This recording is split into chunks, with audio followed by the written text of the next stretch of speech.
원래 이렇게 국민의 뜻을 내세워서 사법부를 조롱하고 압박하는 나라를 우리가 독재국가라고 합니다. 북한 베네수엘라 방식이고요. 지금도 그 국가 국민들은 고통받고 있습니다. 저는 지금 사법부 망가지는 건 한순간이고요. 사법부가 최후의 보루로서 스스로 정확한 입장을 견지해야 된다고 생각합니다. 언젠가부터 민주당의 사법부 침탈이 일상이 됐습니다. 민주당은 이제 자기들한테 불리한 판결이 나오면요, 승복하겠다는 입장을 내는 적이 없어요. 아예 한 번도 못 봤습니다. 과거에는 그래도 불리한 판결이 나와도 판결 결과에 대해서 각 당이 다 판결 결과에 대해서 겸허히 승복한다는 메시지를 냈었는데 민주당 그런 메시지 내는 거 한 번도 본 적이 없어요. 어떻게 수긍을 해? 행정처장님, 판결이 특정 정당에 불리해도 승복하는 것이 법치주의의 기본 아닙니까? 예, 판결에 대해서는 승복하는 것이 맞습니다. 아까도 이재명 대통령 공직선거법 대법원에서 유죄해줬다고 유심 대법관에 대해서 질타하는 식으로 얘기하고 뭐 천재라는 둥 그렇게 비아냥거리고 입장 밝히라고 하고 반성하라고 하고 여기가 무슨 북한입니까? 국회는 판결에 대해서는 관여할 수 없도록 명시적으로 규정이 되어 있습니다. 그리고 이 사건 사실관계 다 국민들이 알고 있습니다. 간단해요. 이재명 공직선거법 위반 사건에서 1심 유죄 나오고 2심 무죄 썼으나 대법관 12명 중에 10명이 이것은 1심 판단이 맞다라고 본 겁니다. 그래서 그 판결 관련돼서 법리를 상세히 설치를 했고 그 법리가 일반적인 공직선거법 위반 사건의 법리와 다르지 않아요. 오히려 일관되고 2심 판결이 이상했던 것이죠. 지금 민주당은 사법 쿠데타라고 우기는데 민주당이 정한 특검조차도 그러면 사법부를 기소했습니까? 쿠데타하면 기소를 해야죠.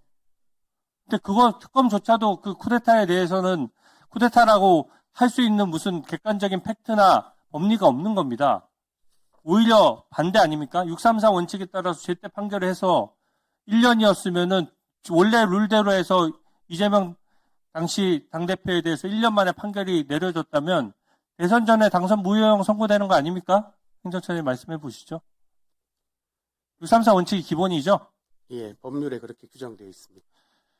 지금도 현재 상황을 말씀드리면 대법원에서 유죄 판결이 있었기 때문에 고등법원은 법률상 이것에 기속이 되고 재판이 재개되면 유죄가 확정되는 것이 이게 진실입니다. 제가 좀 우려되는 것이 지금 634 원칙을 법원에서 지키려고 되게 노력을 해왔는데 지금 계속 민주당이 사법부를 압박하니까 점점 좀 무뎌지고 있는 것 같거든요. 지금 대법원에 계류 중인 예를 들어 민주당 양문석 의원 634 원칙에 따라서는 지금 판결 선고해야 될 시간이 지났는데 이런 거는 왜 원칙대로 안 하고 있습니까? 예, 원칙대로 해야 된다고 생각하고 법률의 규정에 따라서 해야 된다고 생각합니다. 민주당이 이제 사법부와 수사기관의 판단까지 대신해서는 저는 안 된다고 생각하고요. 이재명 대통령이 본인이 직접 얘기했지 않습니까? 1심 무죄면은 항소하지 말자. 이렇게 막 얘기를 했어요. 근데 그 혜택은 어이없게도 이재명 대통령과 공범으로 기소된 김만배 일당하고 서해 공무원 피격 사건에서 우리 민주당 의원하고만 혜택을 봤지. 그럼 다른 사건들 관련해서는 지금 그 원칙이 그대로 지켜지고 있습니까? 저는 이런 것들이 들쑥날쑥한 기준대로 민주당 입맛대로 지금 판결이라든지 사법부 침탈이라든지 이런 것들이 이루어지는 것이 저는 진짜 문제라고 생각하고요. 일관성이 없습니다. 민주당이 이제 재판 결과가 입맛에 안 맞으면 특별재판부 만들겠다라고 하고 대법관 증언하겠다라고 하고 법 왜곡죄 신설하겠다고 하는 이 일련의 흐름이 사법부의 현재 독립을 약화시키거나 조회할 수 있다라고 보는데 행정처장님 어떻게 생각하십니까? 사법부 독립을 저해할 우려가 있는 그런 제도들은 마련되어서는 안 될 것이라고 생각합니다. 대법관 중원도 26명이 아까 현실로만 말씀하셨는데 진짜 본질은 그거예요. 현재 대법관을 2배로 늘리게 되면 절대 다수를 이재명 대통령이 임명한다는 겁니다. 그러니까 편파적으로 구성될 수밖에 없고 그러면 사법부 독립이 위협받는다는 거 아닙니까? 만약에 대법관 중원이 진짜 필요했다 그러면 윤석열 정부 때 왜 안 했어요? 민주당이 다수당인데. 대법관 증언에 대해서만 한 번 더 입장을 밝혀주십시오. 대법관 증언에 관해서는 사실 여러 가지 의견들이 있는 것으로 알고 있습니다. 뭐 필요하다고 하는 분들도 많이 계시고, 그 다음에 또 우려를 말씀하시는 분들도 계신데, 저희 입장에서는 아까 말씀드린 것처럼 설령 대법관이 어느 정도 증언이 되더라도 하급심 약화가 크게 우려된다는 점을 말씀드리지 않을 수 없다는 것입니다. 이상입니다.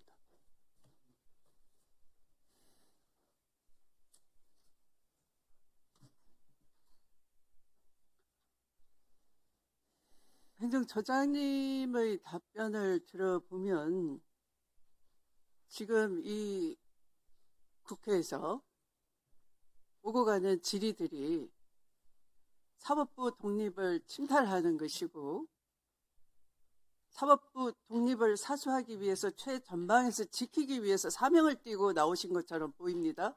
맞습니까? 저는 그렇지 않습니다. 아까도 처음 말씀드린 답변이 것처럼 계속 그렇습니다. 저는 국회와 협력을 왜 굉장히 중요하게 생각합니다. 대법관 증언이 필요한지 아까 그 7만 페이지 기록 볼 수 없는데 국민이 생각하기에는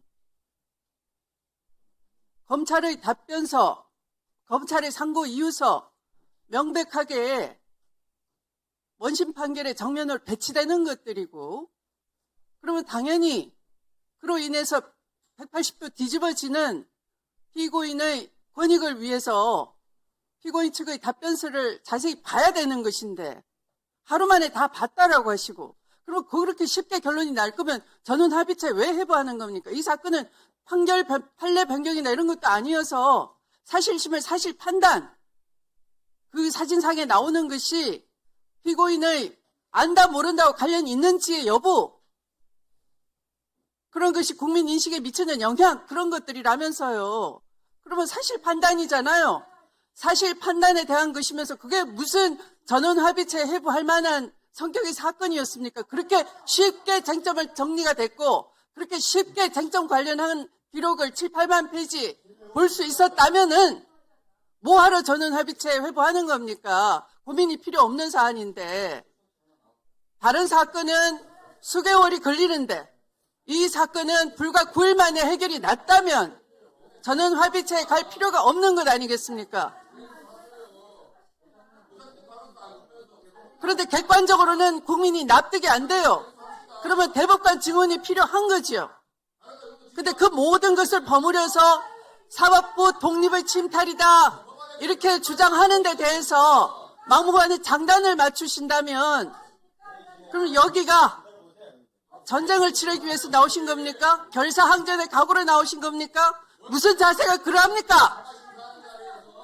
전현희 위원의 질문에 도대체 눈곱만큼도 서니까 답변한 바가 없네요. 자, 다음은 존경하는 김계표 의원님 질의해 주시기 바랍니다.